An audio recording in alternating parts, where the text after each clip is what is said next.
काय झालं? पूर आला होता तेव्हा तू कुठं होतीस? आम्ही बंगल्यावर थांबलेलो होतो. बंगल्यावर थांबले होते. काय झालं?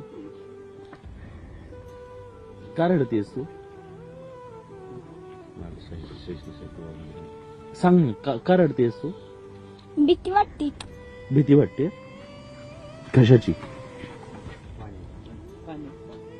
माहिती बोलेल. पाण्याची भीती वाटते. पाण्याची भीती वाटते? तुझं दप्तर वाहून गेलं? शैक्षणिक साहित्य वाहून गेले. सगळं? तुला काय पाहिजे? काही नाही, जीव पाहिजे आम्हाला. जीव पाहिजे.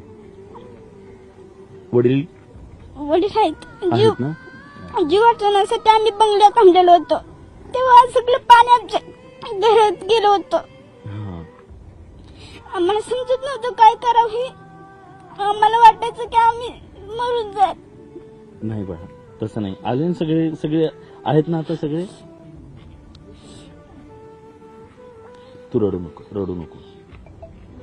आता नाही येणार पूर. आता नाही येणार. ही जी पिढी आहे ना, या पिढीवरती खूप मोठा घाव घातला या पुरानं. पूर येईल, माणसं उभी राहतील, हे राहतील, पण या पिढीच्या पूर्णपणे आयुष्यावर एक खोलवरची जखम करून गेलाय हा पूर. या चिमुकल्यांना भीती वाटते आता नदीची. कधीतरी नदीत खेळणारी ही मुलं, नदीत बागडणारी मुलं, पण नदीचं एवढं रौद्ररूप यांनी पाहिलं की आज त्या नदीची यांना भीती वाटते, जीवाची भीती वाटते.